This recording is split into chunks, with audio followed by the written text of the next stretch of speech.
before and before the bout. That's the only one after like use that. So you will.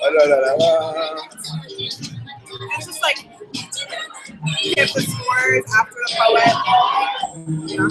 Yeah, you can give the scores. I have a.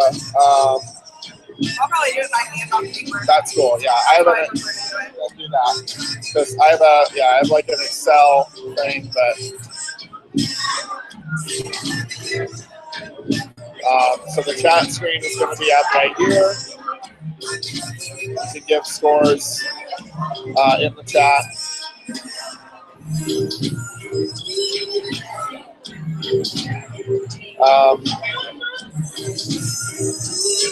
This camera angle should be enough to keep everybody on in frame.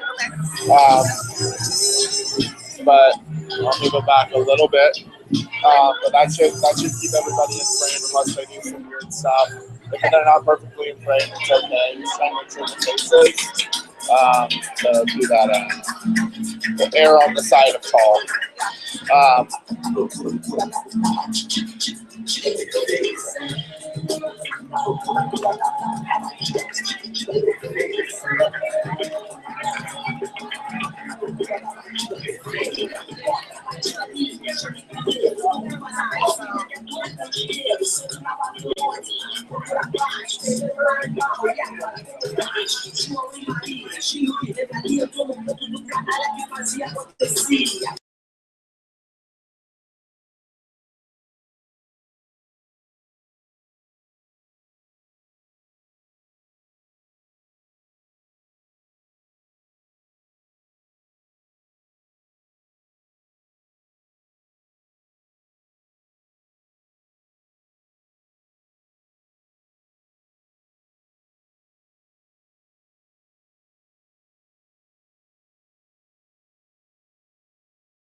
This is this mic far away. This is this mic up close. This is this mic far away. This is this mic up close. This is this mic far away. Hey! Good evening, everybody! Did you unmute the feed? Hey everybody, and welcome to Louder Than a Bomb, Great Plains. Woo! My name is Sarah, My name is Katie at Best. and we'll be your hosts. All right, well, just, yes, I think. Yes. Slam poetry was invented in the 1980s by a Chicago poet and construction worker named Mark Smith. So what? And in 2001, Louder Than a Bomb was created in Chicago by Kevin Koval and Anna West. So what? And now we have Louder Than a Bomb, Great Plains, which is a historic and has worked with 35 teams from across Nebraska and Iowa. Yes, Okay, so here's what's going to happen. 4 teams in this order. Are you ready for the order? Yeah. Team A will be a Lincoln pickup team. Woo! Team B will be Lincoln High. Team C will be Waverly. Team D will be Westside. These 4 teams have assembled between 4 and 10 young poets. These teams will each send up 5 poems in a predetermined order, which I just read to you. Each poem will make original work, will last no longer than 3 minutes and 10 seconds. We'll start docking points after that, but you don't have to worry about that. And will not feature any props, costumes, or musical accompaniment from anyone other than competing poets. The 5th round will feature a 4-person group piece from each team that is able to field one. And in the interest of creating the safest and most inclusive space possible, we ask that poems not contain profanity, sexually explicit or pornographic language, gratuitous violence, racial, ethnic, gender slandering, homophobic, religiously discriminatory, ableist, or otherwise discriminatory slurs, speech, or language. That said, some of our poets may issue trigger warnings if their poems contain potentially traumatic content, though that isn't a requirement. Each poem will be scored by 5 judges. Judges, again, show us who you are so we can applaud you. On a scale from 0.0, and usually people make a joke here being bad, but 0.0 is the low end. I'm not so good at jokes. To 10.0, which is high and great, and also no joke because I am very unfunny. We'll drop the high score and the low score, and then we'll add the 3 middle scores together, like Olympic figure skating. See? Joke. At the end of the bout, we'll add team scores together, and whoever has the highest number wins the bout. We all win the bout. Judges, keep your scores consistent. Do not let the audience sway you. You score the poem based on the merits of the poem, not based on how many people are on stage or how the audience reacts to your scores. Audience, your job is to love the poets as much as you can and sway those judges.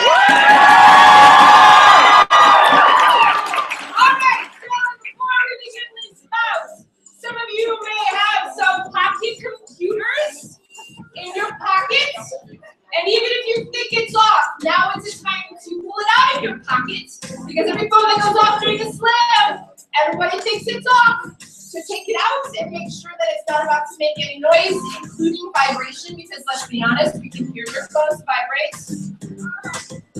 I'm watching you. Okay. And then, yeah, okay. So turn off your cell phones, and then are we ready to start the slam? Are we ready to start the slam? Sacrifice! Sacrifice! Sacrifice! Sacrifice! I'm ready to start this slam because we need a little bit of practice. And other slaves who call this a sacrificial poem, because we at Louder Than a Bomb Great Plains are a little bit kinder than sacrifice. So we are going to bring up a calibration card. So our judges have a chance to practice, so our poets have a warm-up and a welcoming stage to perform on it so that you, audience, get a chance to clap! Clap! Clap!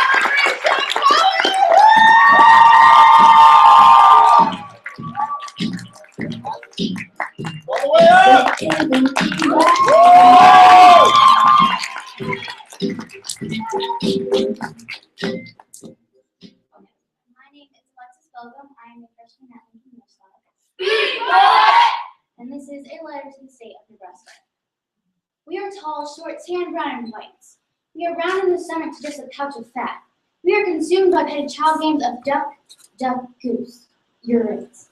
We are smiles that quench our eyes' happiness, hair that tangles in the breeze or bounces with curls. We are what you would call different. A difference that combines us, intertwines us like holding hands, completes us like a family. But you, my friend, my enemy, you, the very destruction of my being, you wear down my nerves till they are holding on by a thread. You are the state. The better living workers, hideous workers, the judge. You dissected my family, threw us kids in the trash, and let us survive.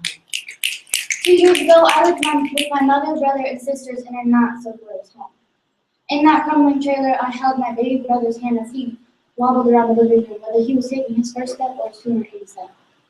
In that crumbling trailer, I learned the ABCs with my little sisters as we watched Elmo sing. In that home, I had 13 pets. A dog, a mouse, 6 itty-bitty fish, and 5 cats.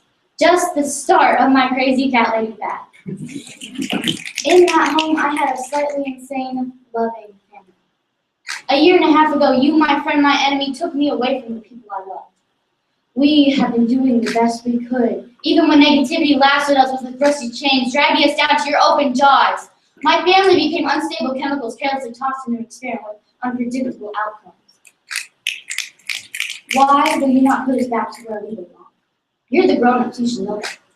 Ignore me, I'm just a young, clueless, let us not forget, hormonal teenager, and I don't know how to be a big girl, so let me just sit in these soiled diapers that you forgot to change. Stop caring about what the caseworker is saying for a few minutes and listen. Don't you hear my little sisters crying that they want to live with mommy? Can't you hear the high-pitched screams filled with confusion? Is it possible for you to comprehend that my mother is good at being a mother? From day 1, we have wanted to go home, and still on day 489, we have been disturbed with sleepless soft cheeks and a sense of loss. The days are separated from each other by 2 pathetic yet glorious hours we get to be united with one another. A regular week for us used to be 168 hours, and we can only 12. The other 156 are left for me. Wait! Be patient.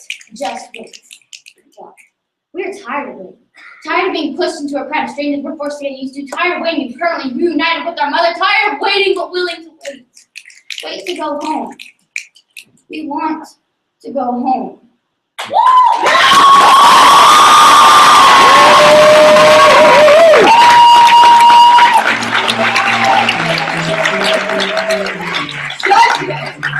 To give you a little bit of time this first time, I'm going to talk a little bit about something I forgot strategically to talk about earlier, and that is the live stream feed. Did you know about this? We are internet famous right now.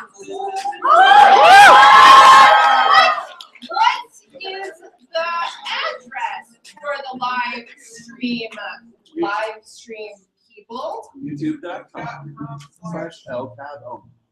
Okay, YouTube.com/LTAB-Omaha. What? YouTube.com/LTABOMAHN. What? Oh, so tweet that.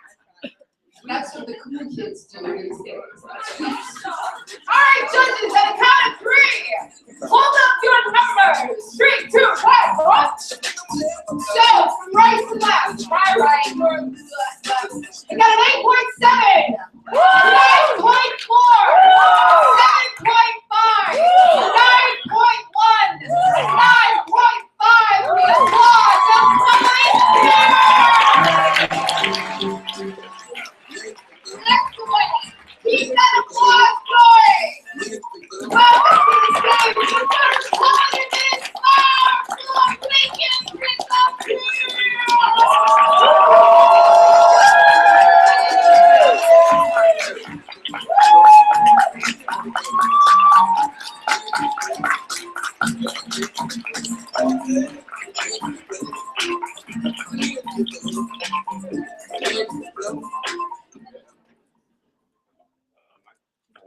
I'm a freshman at the North Star.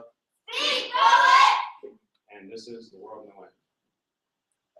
I wake to the sound of a cannon's fire. If only that's what it really was. I leave my bed to see my parents at it once more. Both stand accused with no judge determining the innocent or the guilty. He yells, "I can't take this or you anymore." My dad stands silent at the aftermath of the gunfight. At the peak of it all, she leaves.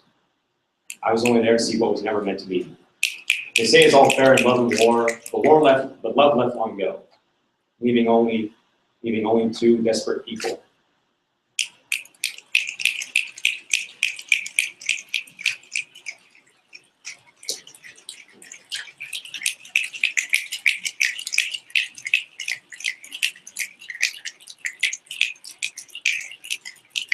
What was my purpose in this? Was I your scapegoat, or only drafting into something worse? I fought your fights, I fought your lies, but in return, I lost all hope. Hope was all I had sitting in this trench, waiting for the rescue party to come, but you shot it down with your anger for one another.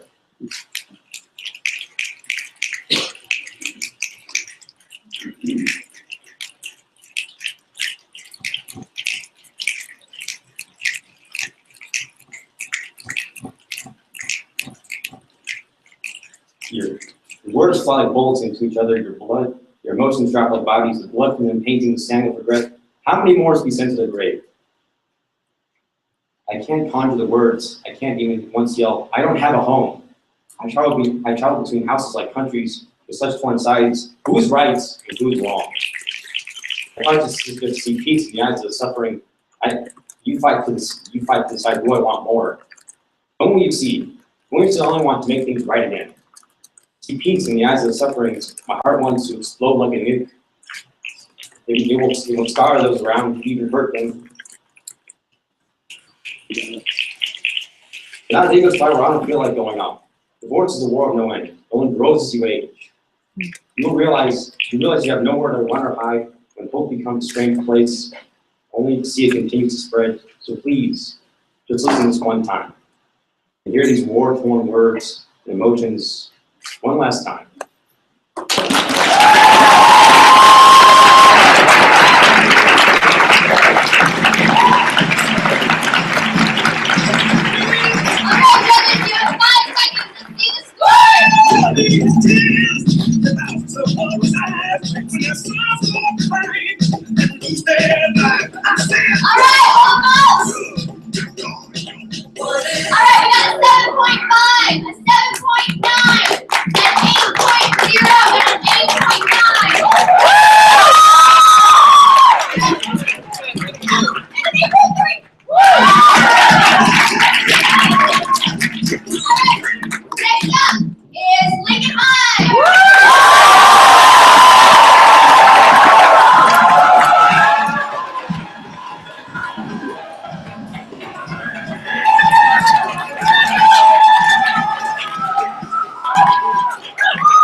My name is Drake Heidman, and I'm a sophomore at Lincoln High School.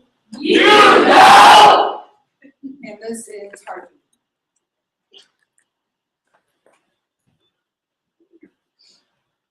My parents warned me about drugs in the streets, but never the ones with big brown eyes and a heart. He's the type of boy who has the power to take your heart and shatter it into a million pieces and take every organ from your body and empty your veins onto the bathroom floor. But God, if you ever get the chance to be held, I swear you will never feel more cold. I know he's not the one I'm looking for, but I'm so cold. And the fire is a fire. It only took 2 minutes to get my attention by sending 2 paragraphs explaining to me all of the things I thought so abnormal about myself, illuminate them to a blinding light, that kind without a lampshade, so when you turn it on, you can't even look at it, but now you see the room. It was a piece of art, a Greek statue, pale and stone-faced from the chin up. You'd think his touch would be too stiff and clammy, but God was his touch sweet. With every word, amorous with every syllable, every noun intricate and smooth, to every stranger he was amiable, and with me, he was amazed. Looking at me, he'd say, "You're perfect."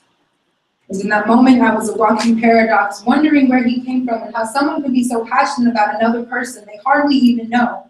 It was something out of a James Cameron movie, and I was the lucky one, while he was the helpless lost boy who wanted so much but needed so little.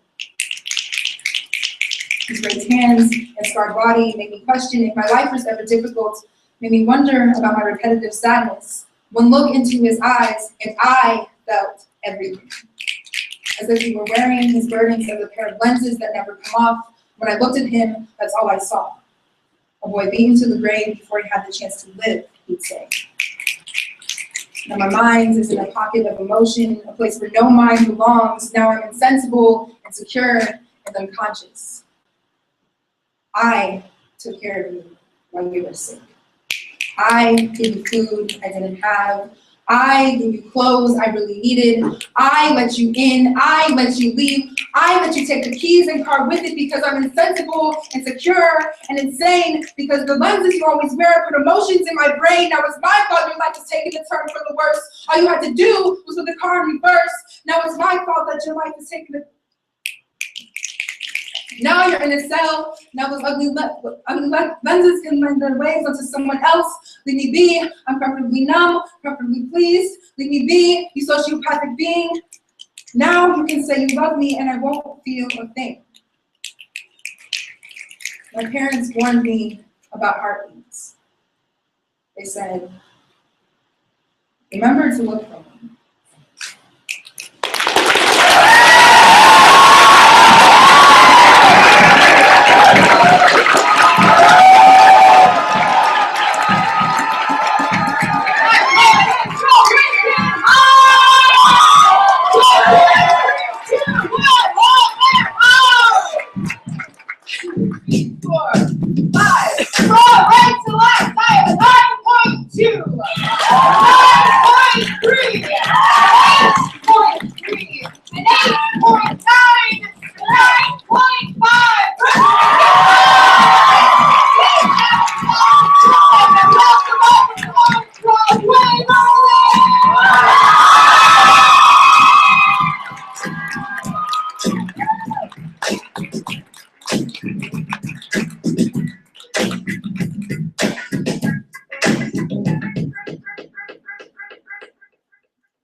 I'm a senior at Waverly High School, and this is Let Me Eat Cake. Gluten intolerance is the sensitivity to a specific protein in wheat, barley, and rye known as gluten.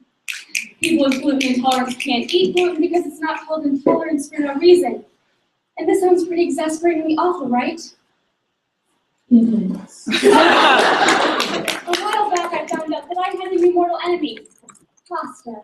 Which is super problematic because pasta is my breadstick on the side on and off again boyfriend. And I have shed countless tears in the expanding of my intestines because I decided that the starchy, scrumptious noodles were worth the pain. And every time I go through this sort of gluten hangover, I realize it wasn't worth the pain. But every time I see spaghetti, I miraculously change my mind. It's like I'm Juliet and pasta is Romeo, a forbidden affair between starch-crossed lovers. And that happy dagger I plunge into my heart is actually a 4-calorie German chocolate cake. And my heart is actually my intestines. Wow, this metaphor went sideways. What should I do every time I eat gluten? The curdling in my stomach, the ache in my gut is all avoidable. And I've been pretty good about my gluten-free lifestyle choice. And I'd like to say that I can have my cake and eat it too. But cake is freaking gluten in it. So I guess I can have my cake and just let everyone else around me eat it. Every time I go to a restaurant, I pray to the gluten-free gods that there might be something that I can eat besides a light salad. What I call a sorry excuse for the suburban soccer mom on a diet meal. It's not even a meal. It's a disappointment. Every time I bite in, I make a joke about totally depressed rabbit, so everyone offers me a bite of their meal, but I can't eat it because gluten. Gluten, gluten, gluten. It's more like a curse word to me now. If I stub my toe, I say gluten. If I almost run my car into the cornfield, I say gluten. If I get honked at by the guy who almost ran me into a cornfield, I say, actually, no, I call him a danger to society. But I guess being gluten intolerant isn't so bad. I get to choose where my family goes out to eat, which means I never, ever have to eat at another pizza ranch again. I discovered rice flour, hibachi-san, Thai food, and dried fruit. But the thing that takes a gluten-free cake is I get to eat more chocolate, more seafood, more tacos, more soups, all the gluten-free food my delicate stomach can desire. And that is just the icing on the gluten-free cake.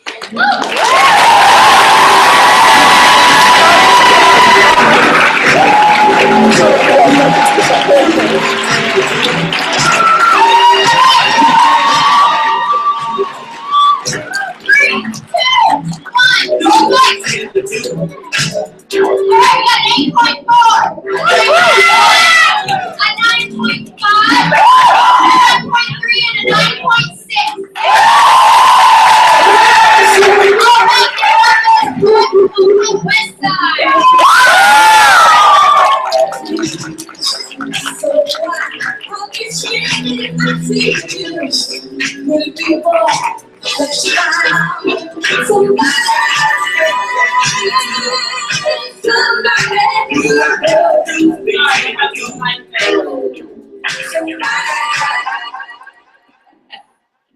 I'm Leah Hagan, I'm a senior. Hi, I'm Katie Nochi, I'm a freshman. And we are from Westside. Westside? This poem is called Voice Memo Number 4. This summer, I couldn't see straight. I called all my friends in quick succession, begged them to come get me, held my brain in my head with the press of my hand against my heart. At least I could say it was still beating, not just barely thumping, but pounding, echoing loudly in my ears, running faster than the breath I couldn't catch. I followed this example and drove 3 blocks before I broke down street lamps, pouring into flash lines of color and dash lines turned to race in my insanity. The parking lot was empty, but I could still hear the whirring of my wheels, the sputter of my engine. The car was off, but I was still moving too quickly, still racing across avenues of anxiety, breaths bumping into each other, one after another, until my throat became closed up and claustrophobic, too crowded, taking oxygen. I huffed, and I puffed, and I don't feel real. I'm whispering to my phone around me here. There's no one on the other end but silence, and a machine designed to record my every word. There's something wrong with me. The bumps on the screen are the only record I've seen anything at all. Contained in the rise and fall of the line, the soft hillside and never-ending rain. All I can think is that at least they're going somewhere, not just stewing in my car's putrid air. I don't know how to fix it. I feel them. All inside the pink lights of my phone. As the clock ticks, my chest fills, words sinking into the hollow space in my breast. Hope bubbling in my throat. My breathing slows. Help me. My heartbeat like a metronome resets my rhythm as the recording ticks ever onward. Please. Please turn and my car goes away from the parking lot. Please. The drive takes me to an all too familiar location. Comfort food tastes like QT hot chocolate, and anything that's bad for me is wrapped in memories of nights like these spent cruising in the passenger seat with people who could steer when the street lamps turned to slash lines. My first bite is the moment my seatbelt turns from a noose to a comfort blanket, the moment my frantic phone calls and muttered prayers accumulate in a porch light and a friend stepping through the doorway. Hello. Thank you for helping me.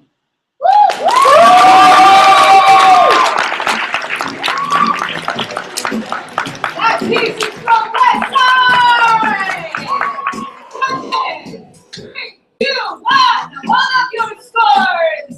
From right to left, I have a 9.1, an 8.8, an 8.3, a 9.5, a 9.0 for Westside. We applaud the poets here. We applaud them, and we'll applaud the second poem. Make it high.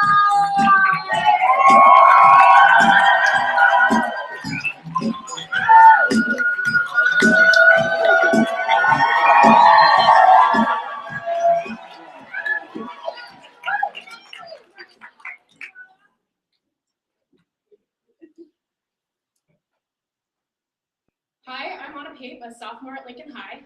You know. And this is, Dad didn't hear you because he wasn't actually listening.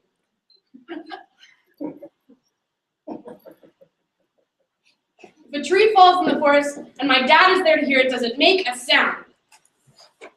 Sometimes.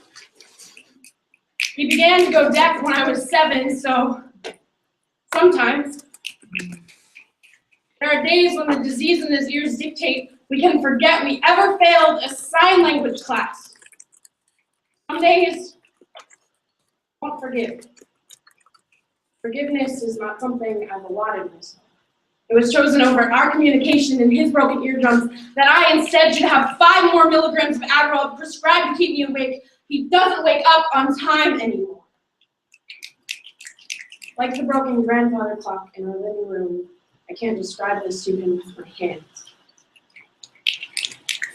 We used to play airplane when I was little.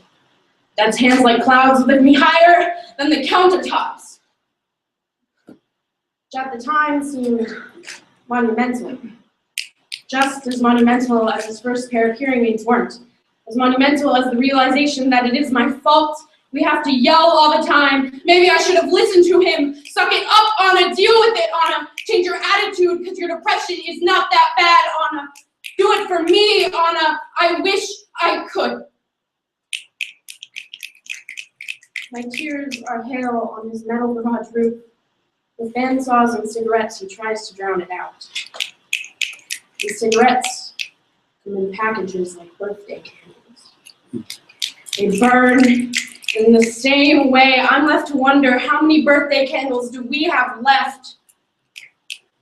How many more family dinners are his ears and lungs invited to?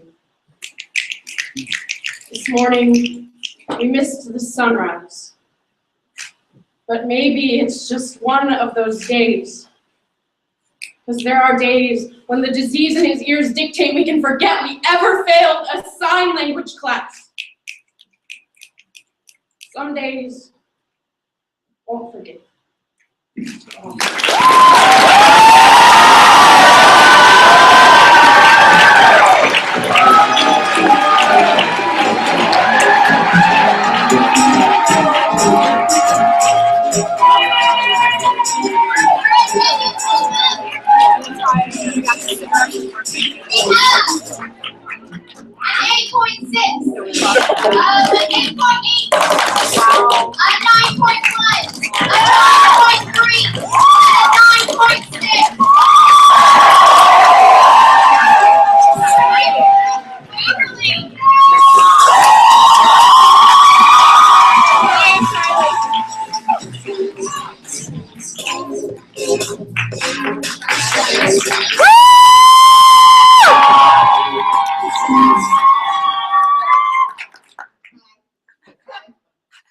My name is Riley Westerholt. I'm a senior at Waverly High School. And this is Get Off My Lawn. I'm here to set something straight. You see, there's this common misconception that Generation Y is the worst thing to happen to this world since puberty. They say we have no aspirations because we can't afford college. They call us over-medicated and under-educated because expensive medications for imaginary problems means less money for expensive education. They say apathetic, lazy because we'd rather call our friends than get out of our cars and ring the doorbell to let them know we're out front. They say shallow, materialistic. They say we're letting our obsession with technology ruin our futures. They say we're too busy looking down at our Instagrams to notice that our world is pulling apart at the seams. They say narcissistic because selfies are a sign of the impending apocalypse. They say they've never seen a generation as unruly as ours. But once upon a time, there was a generation infamous for its laziness.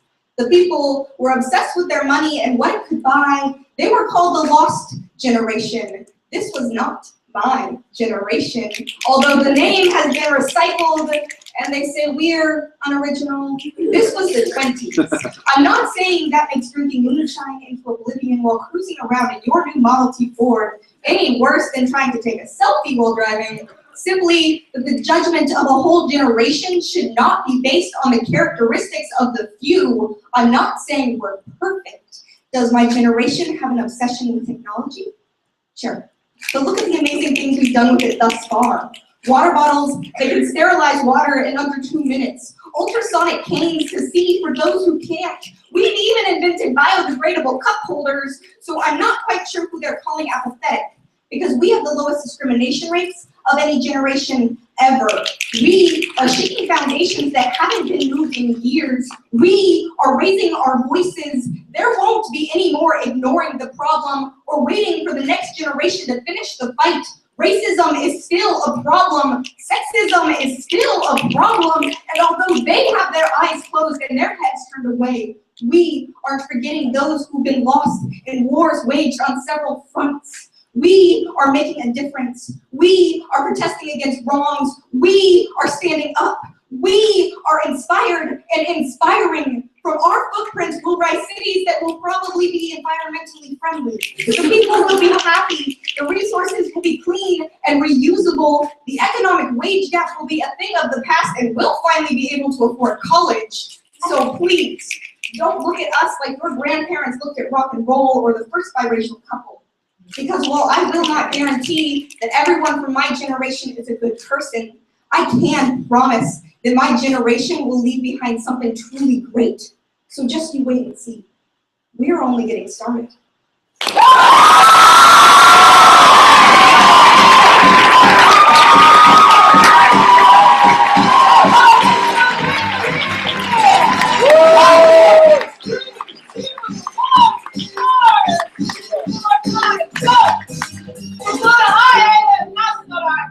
I got 9.6, 9.0, 9.1, 9.7, and 9.64.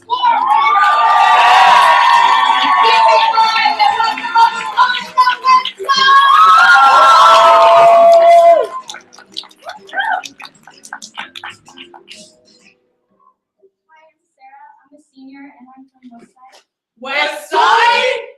And this is called Let Go of Me. Let go of me. Take your sticky fingers from the ring of my wrist, melting pink cotton candy into the skin of a toddler. And while you're at it, go ahead and wipe it clean.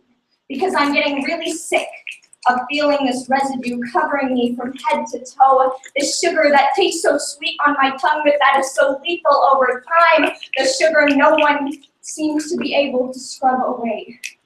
Get the flat of your palm away from the home of my cheek, because it sure feels like a slap in the face whenever you drag me back into your dusty room by an invisible arm and push me into cardboard boxes of shame, filled with your ratty t-shirts, with old textbooks dotted with half-hearted drawings of 1973 Mustangs, with suspicious pipes of glass, with pens that won't work even when I circle them hard over the backs of your knuckles, gripping me much too tightly.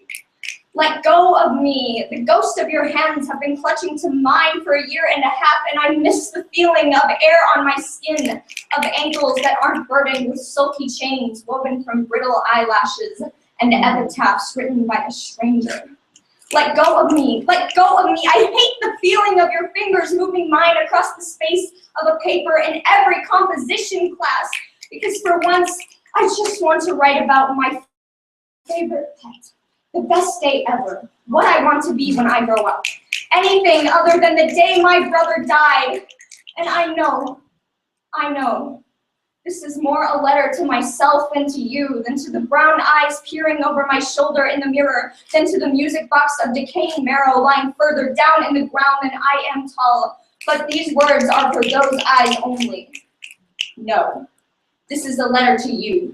Because though it's my own hands tugging one of your stupid sweatshirts over my head for the 100th time, it's your fingertips tracing over the sticky skin of that toddler, over the vulnerable flat of that cheek, weaving together to tell me, yes, Sarah, wear my old clothes, dig through the archives of my self-assigned confinement. Think of the day you told me you hated me, and think of how much you hate yourself. It's the least you can do to remember me. And yes, you're right, it was. After watching as you tossed too many pills down the wrong drain and painted the bathroom floor with the wrong colors, it was the least I could do to want to follow. It was the least I could do to remember you. But as your grip grows tighter, all I can hear from your grave is that it wasn't fair of you to throw your life away and choose to take mine with you. For God's sake, let go of me. Let go. So I can finally let go of you.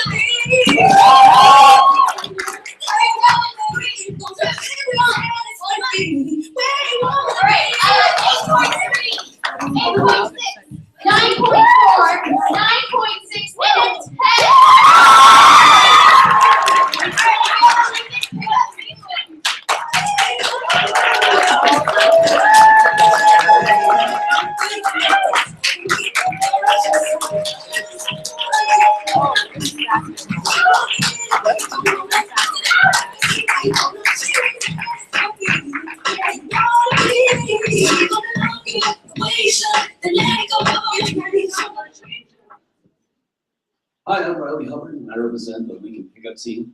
Yeah! The title of this piece is called Dollar Bill. They say money is the roots of all evil. All of our apathy, agony, misery, and spite is rooted in a green piece of paper.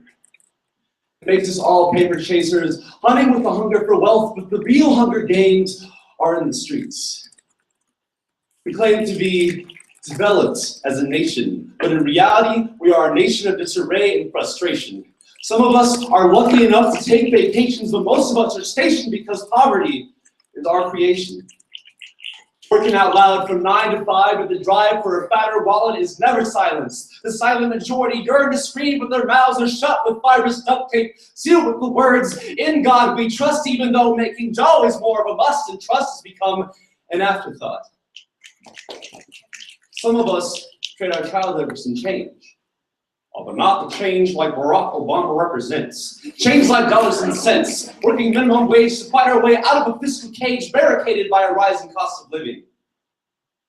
All we do is give our hours time, and time again, and time again, and time again, and time again, and time again to the business machine. Give up our lives and work till midnight because even though our will is strong, the money is always right.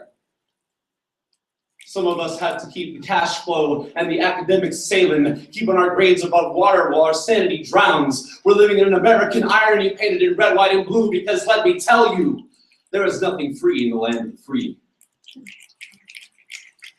We have to realize that we can spend our time on money, but not our money on time because we're inept to the grand perception that our time is wasting away and our paycheck status is no exception. We work like clockwork, just to clock out, only to get clocked by an uppercut from life, yet we rise to get back into the ring to take another beating because we all need that dollar bill.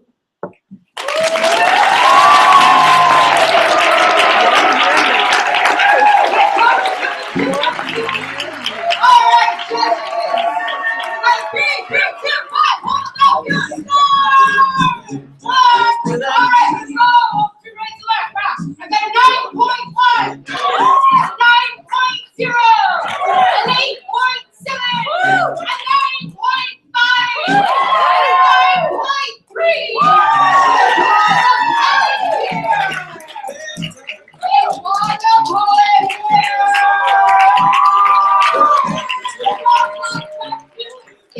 Sarah, help me out.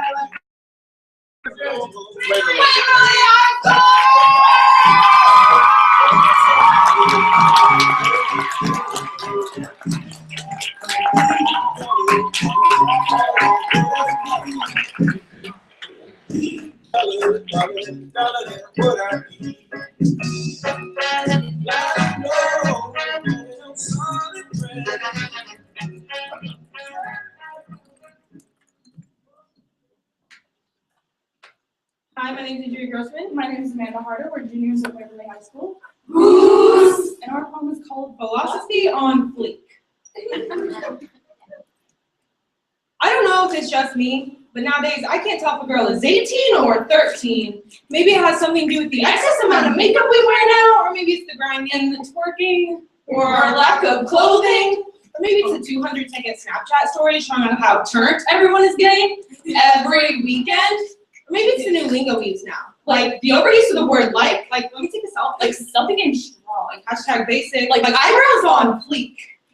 I don't even know what fleek means, but I'm pretty sure I'm the only one here whose eyebrows aren't on it. Again, I don't think eyebrows can be considered on fleek. They're 97% drawn on. And if you're sitting there tweeting about how your eyebrows are on fleek, I'm just gonna assume that your sense of self isn't. Why not? Future on fleek, life on fleek, education on fleek, family on fleek, health on fleek. These are the basics we need to focus on. See, we're too busy getting made up, dressed up, and big stuff, not worrying enough about what we want to be when we grow up. When did our social life turn into social media? When did we stop reading books and start reading tweets? When did we turn our number 2 pencils in for eyebrow pencils? And why are we concealing our flaws instead of celebrating them? Yes, self-expression is important, but once your appearance becomes your identity, it becomes a problem. We have a problem. We need to find a solution to fix the problem, but we are part of the problem. The first thing we do when we get up in the morning is check our phones to make sure we're still being paid attention to make sure people are still liking our selfies and reblogging our posts. We crave on this attention like we're hungry. Hungry for followers, hungry for upvotes, hungry for retweets. Craving that attention, we post another status, hoping to get more likes than the last time. The attention becomes an addiction, and the funny thing about addiction is that you need more and more of that stimulant each time to get the same high. We obsess over people giving us compliments, telling us what we already know. We need help. There are 7 billion people in this world, and we need someone to convince us we're not the center of it. And why do we need people to constantly assure us that we look good? That we're on fleek. We already know we look good. Why do we need people we don't even know to verify it? Maybe we just need a break. A break from all the people, All the phones, all the notifications, and all of the labels. Maybe we just need to be ourselves because this isn't us.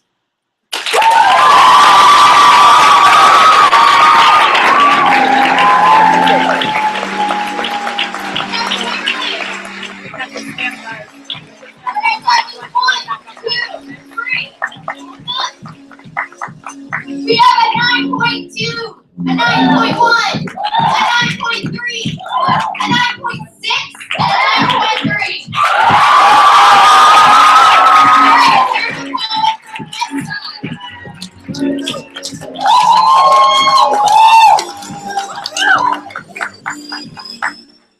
Hey guys, I'm Allie Gannett, and I'm a senior at Westside. Westside! This poem is called Down in a Hole. On a cold September night, my breath quivered in a sinister smoke. The moon wept its light and reflected upon puddles building within my eyes. 50 around the corners, which allowed for 35, can't slow down. My hand is forced into a roaring third gear. The pull of the engine adds to the noise of unsuccessful numbness. Too focused on thought, the lights begin to blur into strands of greens, yellows, and I'm thrust into the front of my seat, long before I realized the last one was red. Laying down in a hole can no longer convince me there's someone further in. No volume suitable on the car stereo for me to forget the mess that will result in my arrival. 4 steps to his front door didn't soothe the vibration of anxiety. I had come prepared to quell his disastrous thoughts with my lullabies, but the pipe, that's what he demanded of me. And song became only to distract me from knowing I was the instrument of his addiction. I grew tired pretending the walls were so interesting to avoid eye contact whenever he looked up at me. His eyes unsettled me so my bones felt as if each had been wrongly placed. So I left.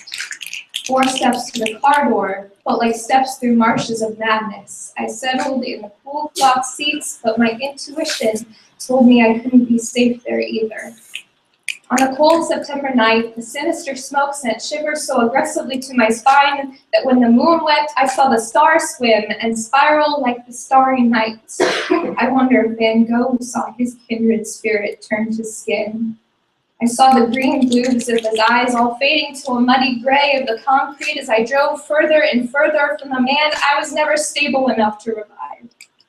The needle, hidden with hopeful intentions in the glove box, tempted me to swirl within the starry night's eerie turbulence. The anxious syringe magnetized itself to my whimpering veins. I urged my eyes to stay uncomfortably stiff in front of me, but my vision was stuck digging past papers and CDs that the box nestled so secretly for when I needed all the control. Manic euphoria soothed me into my only sane corner of hell. I'm living down in a hole. I don't know if I can be saved. I'm greeted by somber silence. All I can hear is buzzing, and it tells me that I can stay here in the overwhelming heat forever. Sobriety suffocates the air around me. This is the last trip I'll take down in a hole with you. Our arms aren't strong enough for embrace, and our hands are far too crippled for connection.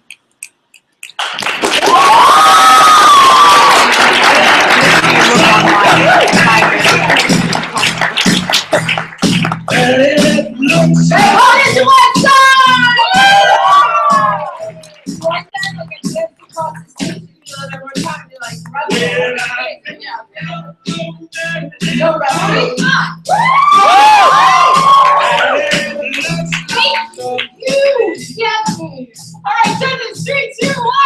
Numbers in the air. From right to left. I have an 8.9. An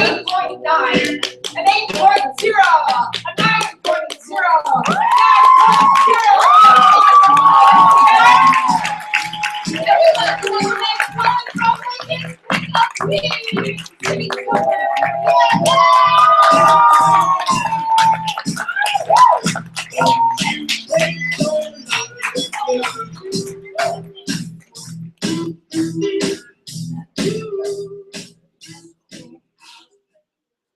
Morgan. I'm a senior at Lincoln North Star. Speak, poet! And this is called Spelling It Out. Once upon a time, my parents were incredibly broke and counting pennies for cigarettes because they were cheaper than nicotine patches. With 3 kids and me on the way, little did they know that their 4th child would be a miracle. When I was born, I was 3 pounds, 12 ounces. The doctor kept me in the hospital 10 days after I took my first breath. I was as fragile as an eggshell.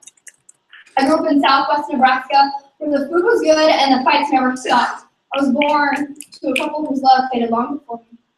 I became the notary stamp in their divorce papers. Having me meant they were forced to stay together. Together meant unhappiness. Together meant watching my dad storm out of the house, have a burnout in the driveway, and speed down the block.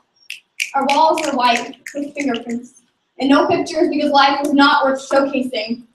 On the outside, I was a girl that talked so fast at school that neither my teachers or classmates could understand me. On the inside, I wished my heart might stop, but it all would just slow down. My hidden depression was covered by a mask made from people asking, "How are you?" My response would always be, "I'm fantastic." At home, my parents didn't argue in front of me, but at night, all I heard was loud mumbling, followed by a thud on the wall from a book that was thrown. Their voices interrupted my 7-year-old thoughts about how hard my spelling test would be the next day, knowing that one of the words was stop. S-T-O-P. By the time I could spell broken, B-R-O-K-E-N. I was told that I came with a deal when I was born, and that was that my parents wouldn't get divorced until I was 19. Interesting enough, the 19 years meant 6,935 more days together. When I could spell family, F-A-M-I-L-Y, I realized that mine was just a bunch of people who ate dinner together out of duty. My mom would pick the lint off her clothes with disinterest for my dad. As the divorce came with every passing day, she cared less about how much food was in the cupboard and more about how quick she could drink the problems away. To the point our electricity was shut off nearly every time a switch was flipped on. In what world does alcohol, friends, clothes, and a job come before your kids? When I looked at her, I second-guessed whether mom was the right term. By the time I spelled promise, P-R-O-M-I-S-E, divorce papers were being thrown around. My dad fought for custody because he didn't want his kids exposed to a lifestyle of drug abuse, drinking, and loss. A loss of knowing where life was going. When dinner would be on the table, if dinner would be on the table, and when mom was going to come home and be mom. My dad knew what was best for me. He tells me that when one door closes, another door opens. To never give up. And people burn bridges, but life goes on. My life will go on. I will be the first kid in my family to ever go to college. And yeah, I have lost. I lost my fear, I lost my sadness, and I have lost my past in exchange for my present.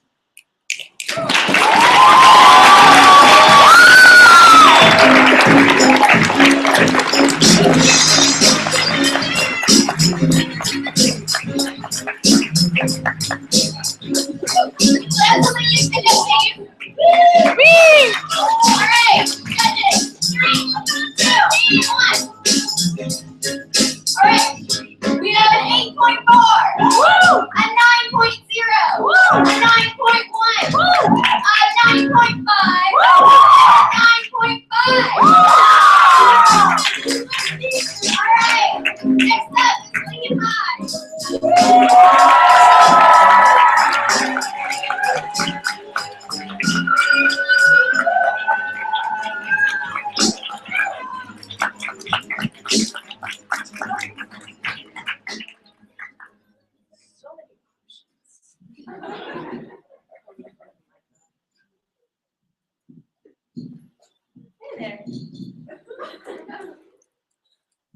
Hey there. My name is Emma Craig. I am a senior at Lincoln High School. And this poem is titled, "The Title Has Yet to Come."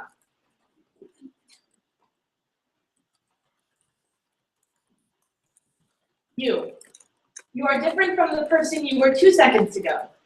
Minuscule amounts, unnoticeable, building up into an entirely new being. But when change is the only constant, I wonder sometimes how we're supposed to establish ourselves. A constant existential crisis, a mental influx, and infinite shades of gray. Yet we always think we know who we are. Who am I? Who am I? I am a walking contradiction. My outside does not match what it houses, and out of 37 trillion cells, they could not make up their mind. Too girly to be considered tough, not girly enough to care. The pink on my dress receives tears and stains while climbing to the top of a pine tree, and hours of running through a park matches the ever-present runs in my tights. I beg my mother for a $300 Kate Spade purse. The leather as smooth as the pickup lines I've yet to hear from my friends, to hold my Sharpies, animal crackers, lipsticks, and rope. But all I can think of is how it matches my favorite dress. Figuring out who we are is vital. A foundation to build up our very existence, but how can we build that when we are constantly changing? You know, I've been told I have an old soul. Well, this soul is pretty active for its age because I am an 80-year-old woman. Crochet needles, cardigans, and scented candles scatter my ever-messy room. The best nights include Netflix, bubble baths, and bed by 9 p.m. But sometimes seeing the sunrise after a long night out is the best way to start a morning, and favorite bands include no one born before 1985. I am a walking contradiction. My cells may not have been able to make up their mind, but that's okay. I like it like that. I am different from the person I was 4 years ago is different from the person I will be tomorrow. But I will still be Emma, a confused, awkward girl who is overenthused about everything and always hopelessly in love with someone. Thank you.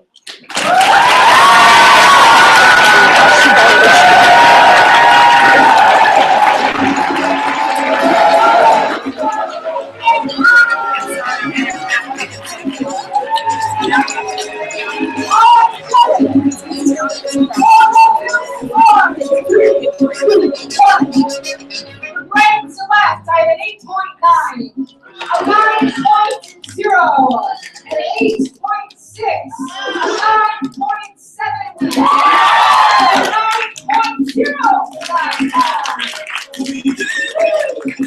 All right, the change.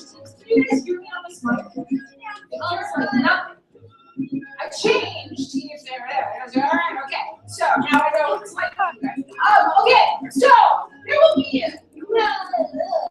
will be no pick here. There will be no pickup home in rounds 4 or 5. So the order for round 4 will be Westside, Lincoln High, and Waverly. Are you guys ready? Yeah. Are you ready? Woo!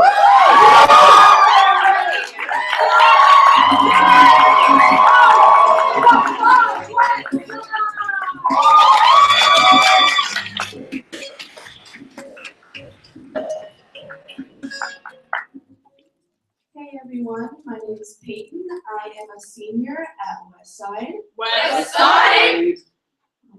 Well, this is called That's How Love Works.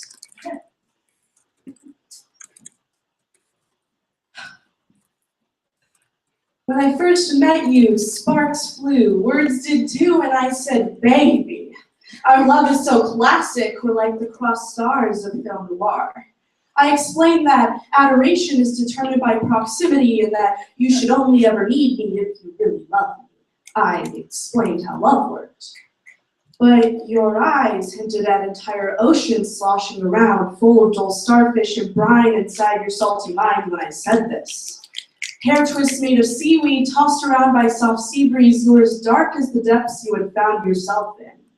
You told me once that you're a fish out of water and that death isn't worrisome, it's the choking that's the bother.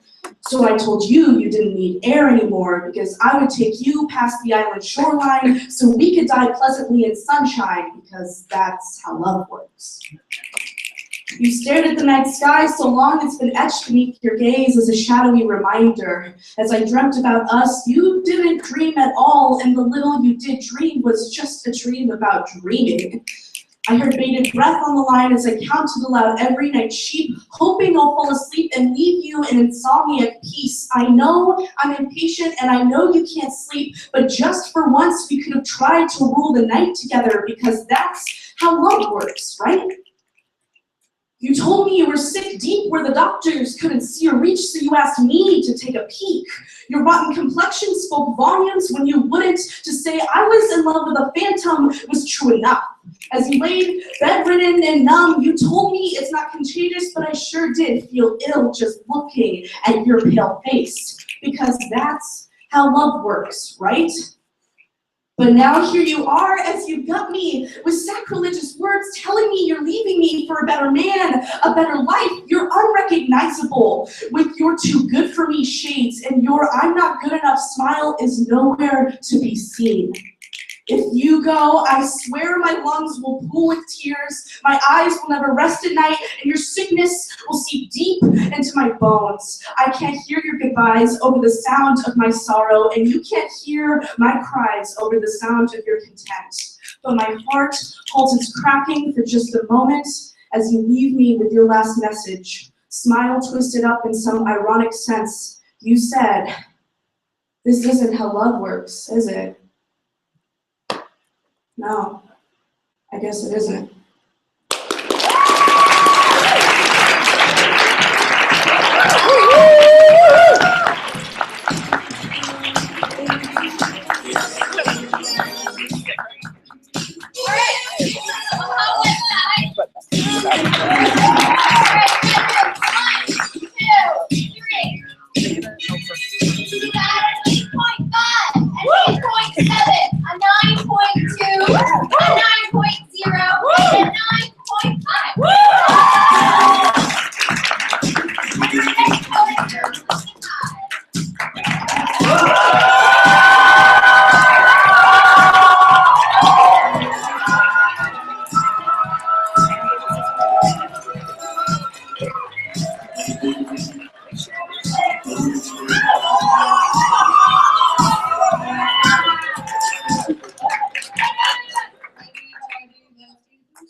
And I'm a 9th grader at Lincoln High. You know! And this is If the U.S. Failed America.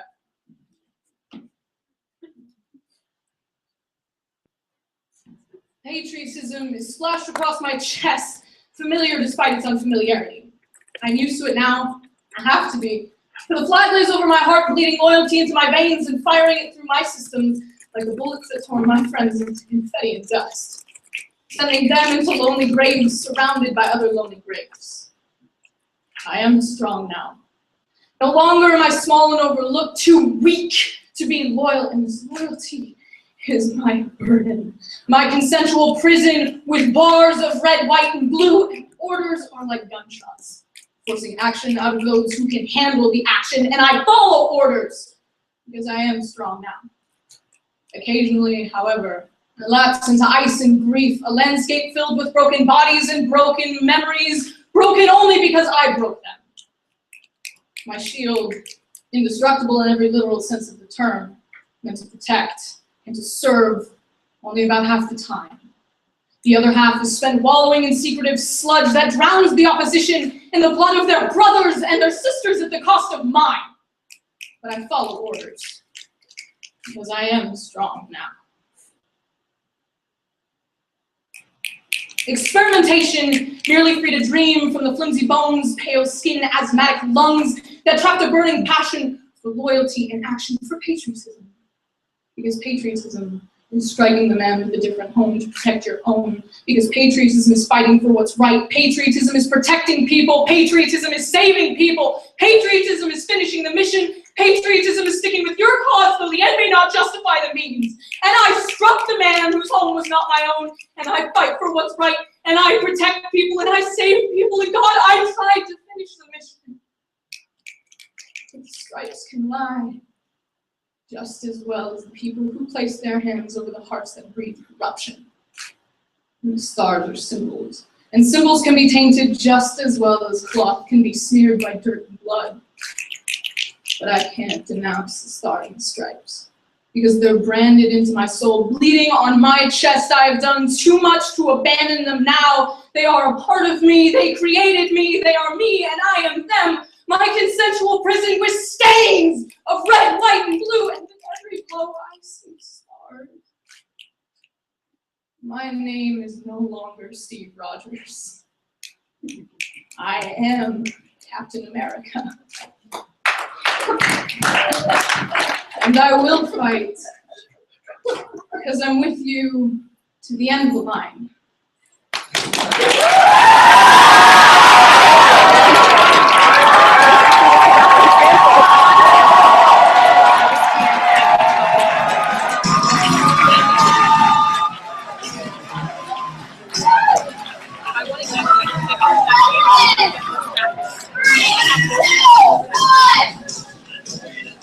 We got an 8.7, a 9.1, a 9.5, a 9.5, and a 10.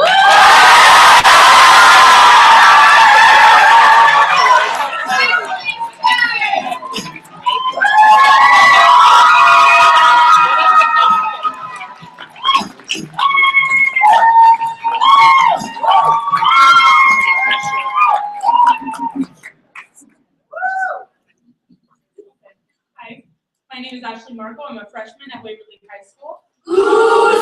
And these are things I want to tell my father, but probably never will. You only tell me you're proud of me when I clean my room.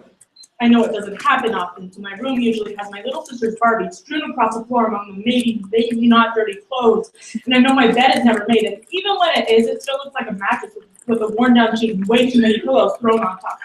Which is exactly what it is. And I know there's an empty box of crackers by my bed simply because I haven't thrown it away yet, and I know everything is messy, not just my room.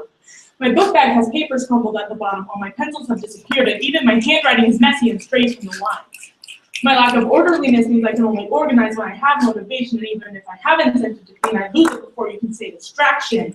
But I don't find motivation in the prospect of you telling me you're proud. In fact, it pisses me off. Fathers are supposed to be proud of their daughters when they defy anxiety, get up on a stage and drop their words into a mic with confidence, no matter how feigned that confidence is. But I know if I look out into this crowd, I won't see you. Fathers are supposed to be proud of their daughters when they get excited about their almost straight A report card, but you don't even listen to me when I tell you about how I learned how to conjugate irregular verbs in Spanish, or how I learned stage directions in theater. You never even bother to check my grades.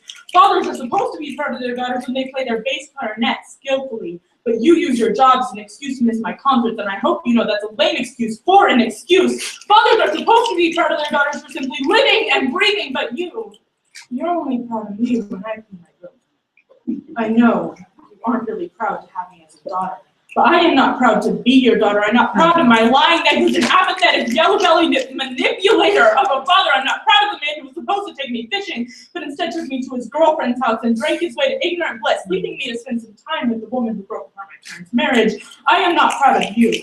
I am not proud of you. You turned my awe for the world into fear and doubt. You turned me into a monster. No. Not the kind of monster who hides under children's beds to terrorize their bedtime thoughts. The kind of monster who hides inside herself instead, clawing at the facade of okay to get to the angry. This little monster looks just like every other fourth grader. But her mind was littered with thoughts that no 9-year-old should have, like the best way to kill herself. Maybe she could casually step in front of a speeding bus, or down some of her mom's mood swing clothes, or she could just look up how to tie a noose on the internet and use one of her junk books. I'm frozen in that flawed state of being, and I don't know how to be proud of myself like that. I'm trying, but my wings are fragile. I go from the top of the world to the bottom of my mind, and it takes me days to get back to loving my monstrous self. It takes me weeks to get back to being pleasantly out of place instead of a sum of flaws. It takes me months to break free of my mind, to be proud of myself again, but I am there now. I am proud of myself right now. So next time I clean my room, you don't have to bring yourself to tell me you're proud. I don't need you to be.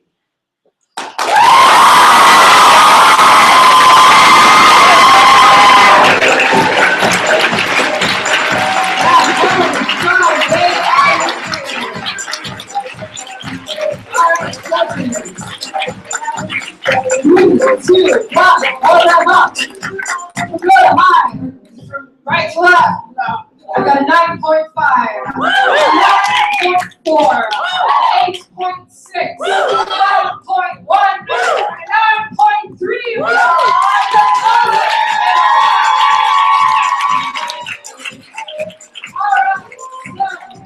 We have to get 4 rounds in this poetry slam. Are you having a good time? I can't yell at you anymore, so when I go really low like this, that means that's cute for you to be really loud. Are you having a good time? Alright, so at this point, I'm going to say a lot of things to the audience while we are having our little talk. Coaches, please come on over to the side of the room to meet with Zedina and Sarah. Alright, so audience, now they are no longer like listening to us. I'm going to tell you, I have a long list of people to thank. I also have a bunch of information. We're going to have a lot of fun right here, right now. Are you ready for it? Alright, so I would like to thank, we have a lot of people who sponsor Louder Than a Bomb. And I know that a lot of times you go to these things and there are a long lists of thank you people, but we have to be grateful. This is incredible. This is amazing. If this was around when I was in high school, Matt Mason is upstaging me. All right, so thank you to Humanities Nebraska, to the Sherwood Foundation, to the Cooper Foundation, to the Kiewit Foundation, to the White's Family Foundation, to all that Smith, to the Nebraska Arts Council, and to all of you who I know put money into that donation jar and buy our swag, our merch, like our t-shirts, which are only $15. Only $15. Unless you are a student, in which case they are $10. Does college count? $10. It's amazing. I'm here for you. Other things for you to know. Tomorrow night we have 4 Louder Than a Bomb bouts. If you want to be in Omaha at the Metro North campus, take some schedules that are scattered all around this place like confetti, and specifically on the donation table. I would also like to have a special shout out and thank you to my friend and yours, Brent Cranfield.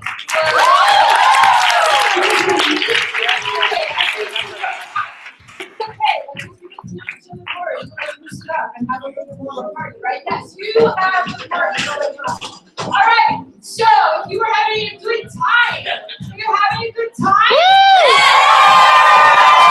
if you like having good times and you want to have more good times, poetrymenu.com. What? I'm glad you asked.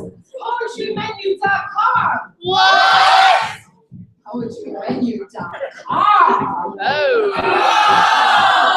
And your moment of like realization was less than a questioning of me. So I'd like you to think about that. Poetrymenu.com has a list of all the readings in the area, Omaha, Lincoln. Some come to Bluff, some South Dakota, if you're into like wild. That's a good place to find out more information. Yes. Okay.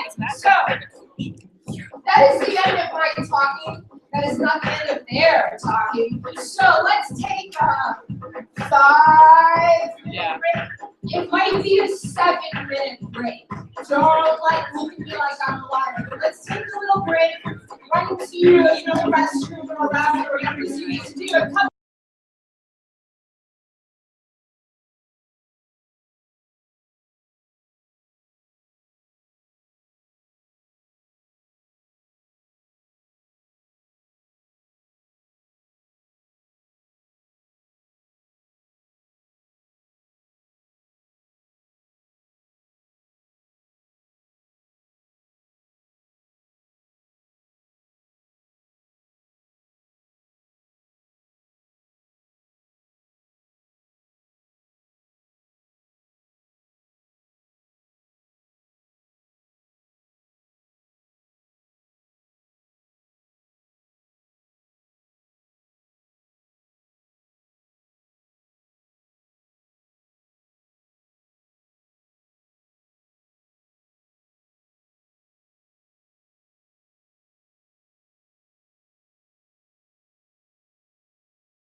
second bout of Love 2016.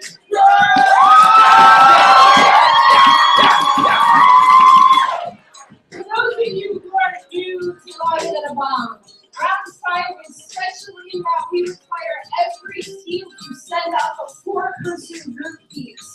And so you, lucky audience, want to see group pieces from these 3 teams in this order in this round. First, you will hear from Westside. We'll hear from Lincoln High. And finally, we'll hear from Waverly. Are you ready? And welcome to the stage, Westside.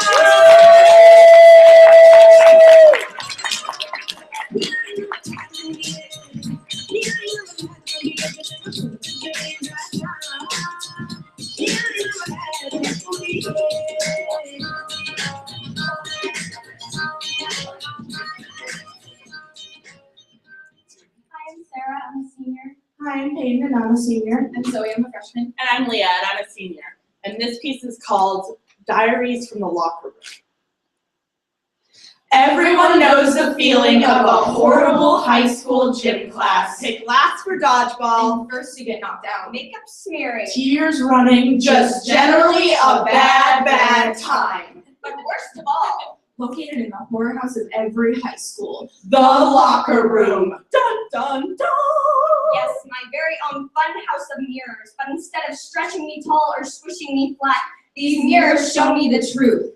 Nothing has ever been so frightening as the lack of my ability to wing my eyeliner and send lip-lined duck faces toward the bodiless judge waiting on the other side.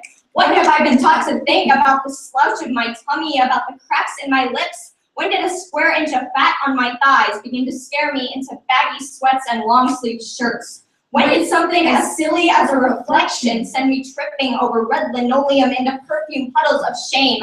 When did I begin to look in the mirror and hate what I see? The person staring back at me is so different from what they all expect, but I don't understand why anyone needs bling on their butt or why a clothes tag should cost more than my car payment. As is, I can barely do laundry, flinching away whenever anyone stands next to me because I'm worried about if I smell, and if not, when I will. I count quarters while my classmates crush candy, waiting out the time to the next trip to the laundromat. It's not that I think that they look ugly, it's just that I can't have it. Maybe they were born with it, maybe it was money, but looking in the mirror, all I can see is an outsider. Glancing back at my confused reflection, I rush into the female changing rooms I was forced into. But when it comes to swimming class, I make excuses about my makeup or fake a cough rather than face a judgmental giggles from girls who just don't get it. When I tell myself it doesn't matter what gender they think I am, I pretend to believe it until the whistle blows. Walking into the pool feels like a death sentence and my stomach drops. Along with my towel, I hear whispers and jokes about, "Congratulations, it's a girl." And I shamefully pull my towel back over me. I was never cut out for sports anyway. And it's not like the locker room's a fantasy filled with girls with no real understanding of why I wouldn't want to see them with their top off, and I get it. Not everyone thinks about queerness. Honestly, I could probably sneak a peek pretty safely, but even the thought disgusts me. Girls are not candy or something you buy at the 99-cent store. They're people, shoved like sweaty, smelly sardines into tin cans of lockers and old laundry, waiting until the bell is ringing. Could it be? Could the ending of this horror story be as simple as waiting for the scent of pricey perfume to clear? Until it's time to open your eyes and enter the outside. It's time to duck out of the bathroom stalls. Tighten your tubic tank top. It's time to keep counting the days till graduation.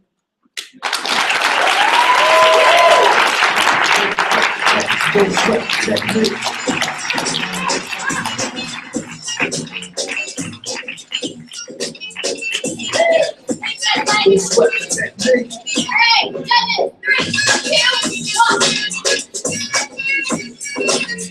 Alright, we got a 9, a 9.3, a 9.4, a 9.2, and a 9.2.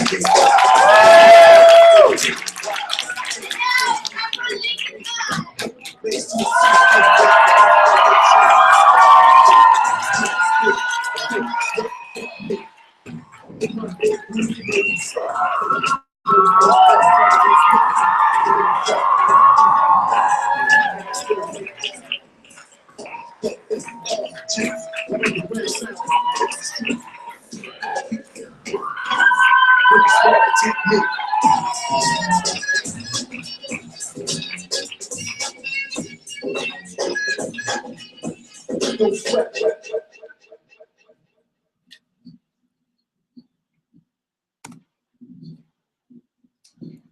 Hi, my name is Joe Rathy. I'm Callie McCray. Karina Hinkley. And I'm Jack Buchanan, and we're 9th graders from Lincoln High School.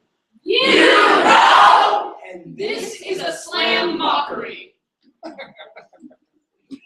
This is our slam piece. Where we deliver our messages. Of power, depression, hope, and inspiration. all spoken very directly and Two. A. Beast. We'll start out slow, spreading backstory like the metaphor we will refer to later. or maybe we will start out loud, delivering words like kicks to the groin. We will continue from our quiet lead, slowly raising our voices until we stop. Halfway through the sentence.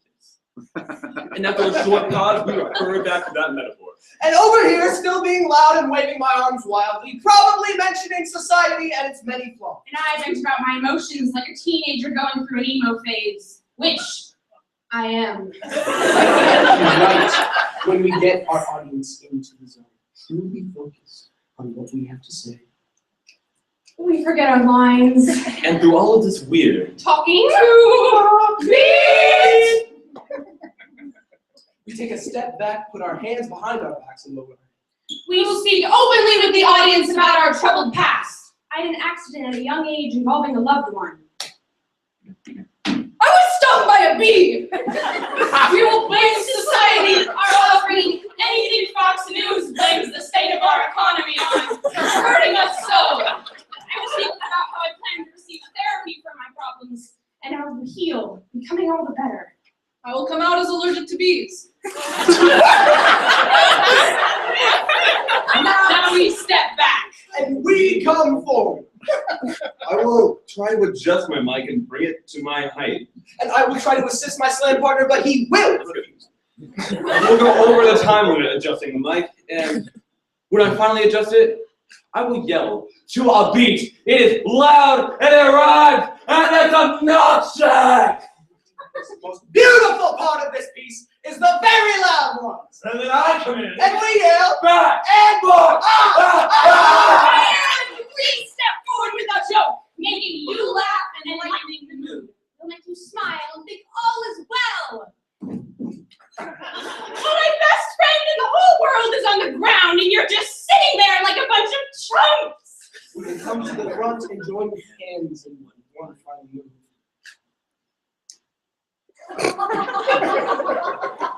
We will start out quietly, and we will slowly Raise our about our troubled pasts. pain. You guys, can you just help me a little bit? Daddy machines. After another short pause, we will refer back to that metaphor one last time. And after yet another last pause, walk away dramatically. Walk away. Dramatically. Away dramatic. Please hold.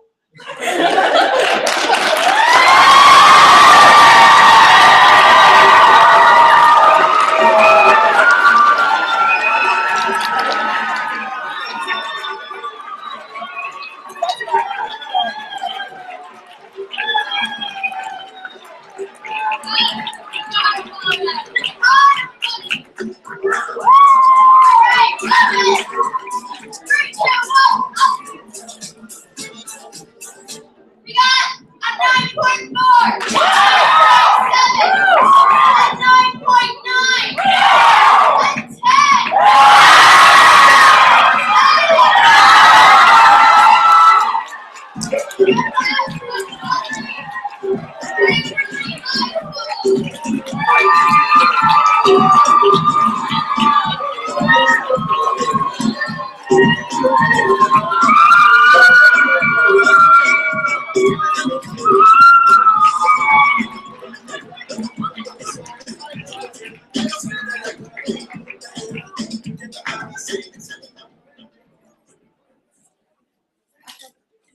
Hi, my name is Riley Westmore. I'm Natalie Harrison. I'm Emily Weissling. I'm Amanda Margo. We're from Waverly High School. Goose! And this is our poem. False advertising. Commercials are supposed to make us feel something. And we feel disappointed. These are not the results my TV told me I could achieve. This Big Mac does not look like the ones that his Johnny Manziel. Why does this all beef patty taste like sawdust and preservatives? What part of the chicken is the nugget? Is it the eyes? Or the feet? Maybe both.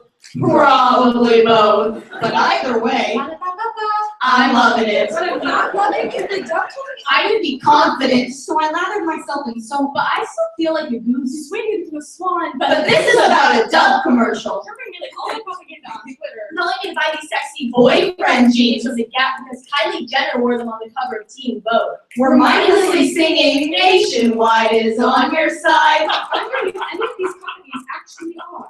Aeropostale, the clothing store your middle school bully has been doing poorly as of late. But not to fret. Aero CEO told investors that the teenager today wants to fit in. There's a brand problem to Aeropostale. it said a teenager can wear our clothes, go to school, and not be teased or made fun of for the way they look. Apparently Aero is like Kevlar against insults. Bullies will see my white V-neck arrow emblazoned across the chest, an inexplicable beach in the background, and suddenly, in a school of White, middle-class conservatives, we are no longer poor, Asian, or gay. Thanks, Arrow!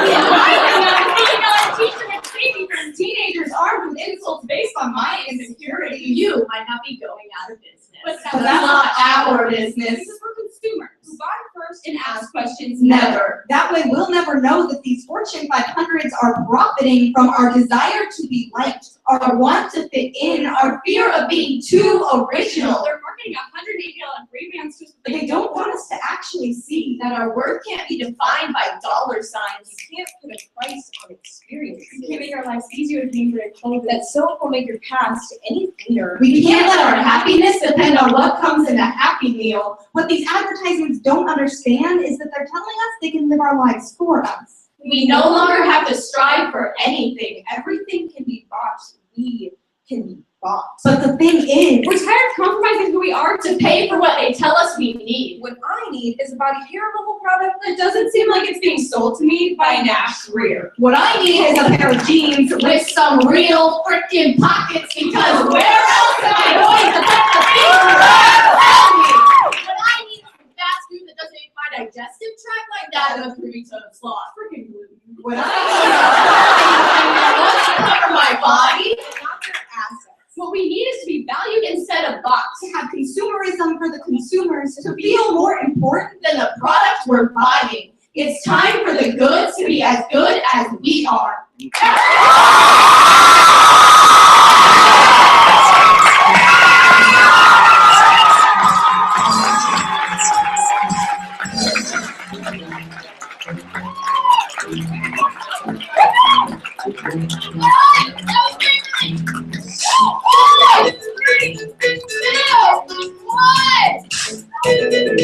got a 9.7, a 9.6, a 9.7, a 9.6, and a 9.8.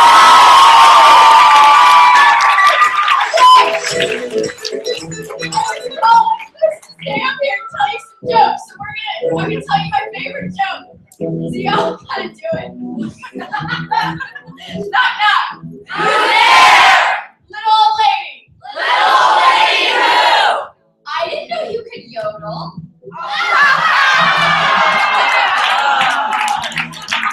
That was funny. Okay.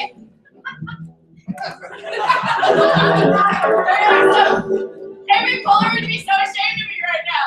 Okay.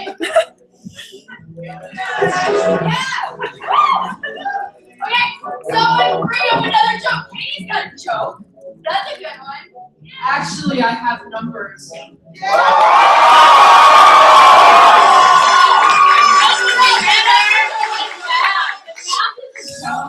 So, before I read these numbers, that is super important for stuff like stay in school kids, the grocery store. While we're making jokes, teams, poets, coaches, please come on to the stage. Yes, one these poets.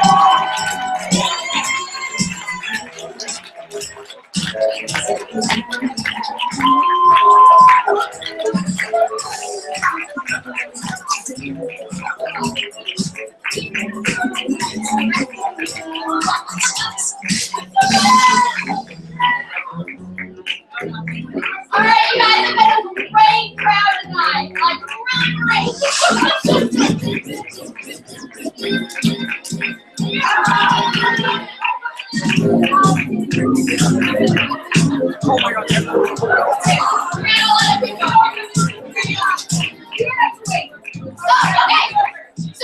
gonna announce the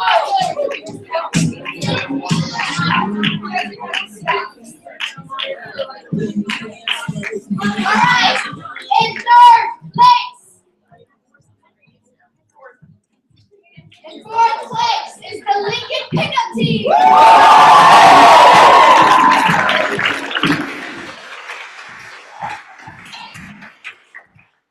In third place is Omaha Westside.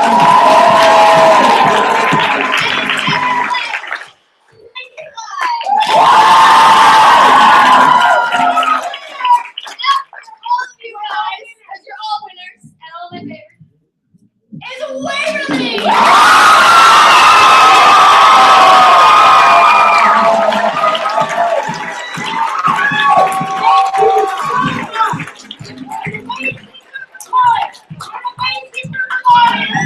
Go home! Try to make smart decisions! Smart!